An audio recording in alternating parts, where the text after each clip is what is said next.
Welcome to 10-Minute Astrology, a weekly video series designed to introduce you to the principles of astrology and its components in a fun and easy-to-understand way. I'm Amy Herring. I'm a professional astrologer in Seattle. You can find me on the web at www.heavenlytruth.com. If you'd like to schedule a reading or find out about personal one-on-one tutoring sessions, you can do so at my website. During this series, we will be discussing natal astrology only, which is a branch of astrology that focuses on the life of an individual.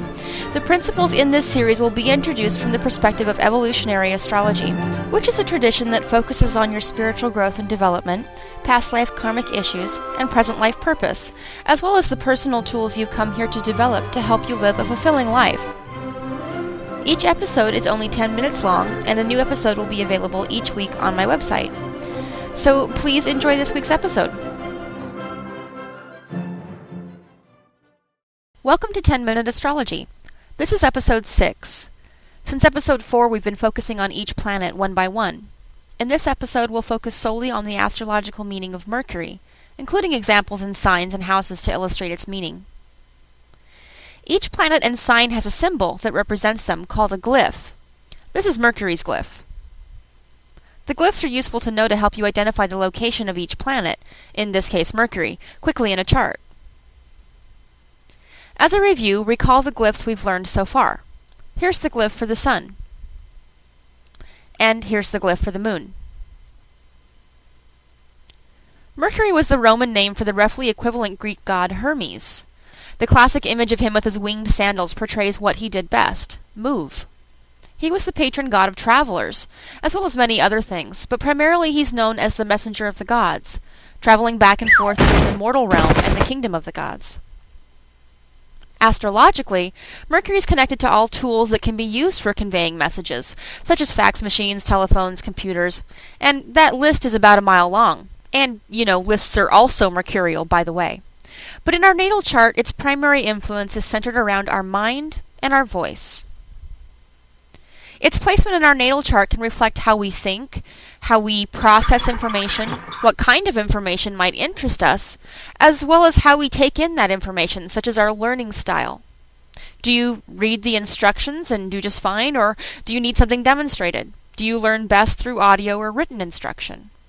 Do you need to touch something with your hands, or do you do better with the abstract concepts? All of these things are examples of what can be understood by Mercury's placement in your natal chart. Mercury also represents your voice. This can be your literal voice, as in things like whether you tend to be loud or soft-spoken, for instance, but I'm using it primarily metaphorically here, to indicate all things having to do with communication. Communication is the process of speaking, but also listening. Mercury's placement in our chart can indicate our style of speaking and what we like to talk about, as well as how a message can best be delivered for us to most easily understand it. Now, when we're working with Mercury in an optimum way, according to what the sign and house reflect in our own natal charts, we can get a lot of benefits, such as the feeling that what we have to say matters, and that we're being heard and understood, or the feeling that we're growing and improving intellectually, that we're figuring something out. Mercury represents the naturally curious part of us, so feeding and validating that curiosity feels good to that mercurial part of us.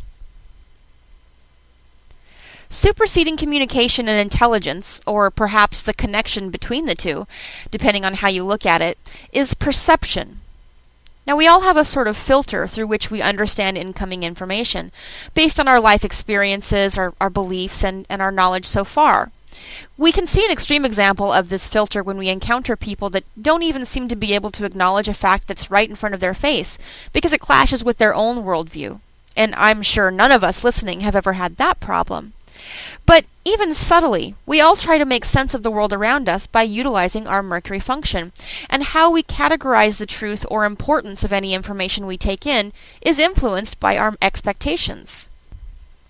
The sign and house placement of Mercury in someone's chart can give clues about their biases as well as their strengths, since the sign and house of Mercury can illustrate the types of subjects someone's naturally inclined to understand, if only because of their high level of interest in those subjects.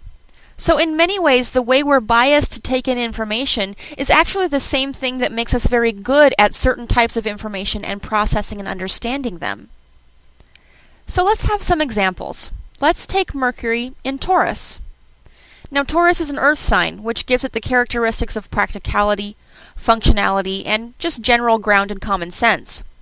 Now, Taurus is concerned with what makes the most obvious sense, so unless something else in a chart contradicts this, someone with Mercury in Taurus is developing the ability to communicate by cutting to the chase, often out of a desire to simplify any problem or issue.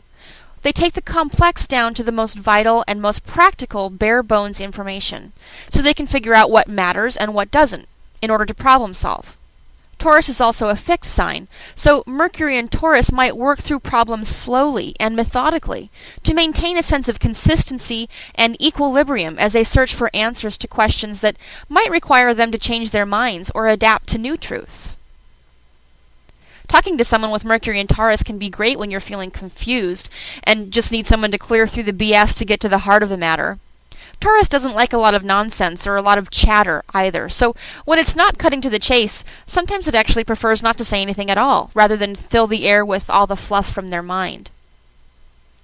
Now, some people who tend to be more talkative and open may find Mercury in Taurus to be closed or difficult to get any information from.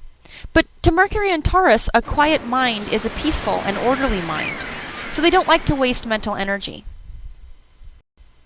Now let's take this in contrast to Mercury in Sagittarius. Sagittarius is a fire sign, which carries the qualities of directness, enthusiasm, spontaneity. Now, unless something else in the chart contradicts this, someone with Mercury in Sagittarius is likely to communicate more openly and even bubbly, freely sharing their opinions and stories and experiences.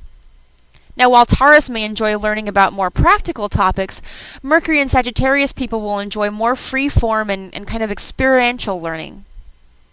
Taurus will want to know what is and isn't, so it can make more useful choices, but Sagittarius will think more about what could be or should be. Mercury in Sagittarius can actually be quite philosophical. Not that they're necessarily quoting Socrates all the time, but simply enjoying focusing on the big questions of life and the human experience. Now let's put Mercury in Sagittarius in a couple of different houses so that we can see even further contrast. Mercury in Sagittarius in the 11th house, well, this person might be more inclined to express and experience their philosophy of the world by getting involved in political causes, communities, or organizations that are out there in the world that carry them beyond their doorstep. Mercury in Sagittarius may like to learn about different cultures anyway, but add the 11th house placement, and they're going to be more focused on what's happening in the world rather than their own backyard. If they're inclined toward writing or public speaking, they might choose these modalities as ways to kind of get their message out there. Now, if we put that Mercury in Sagittarius in the 12th house instead, the tendency to search for the big answers to life might be more of a private or internal and spiritual process, something that reflects itself in the imagination, the quiet moments when that person's alone, or in prayer, or even in private forms of expression like journaling or poetry, even in their dreams. Mercury in Sagittarius can have a real fascination with symbols and the meaning behind symbols, and a placement in the 12th house might actually exaggerate that because of the imaginative quality. I hope you've enjoyed episode 5 of 10-Minute Astrology on Mercury. Join me next time for episode 6 where we'll discuss Venus. Thanks for watching. Until then, keep looking up.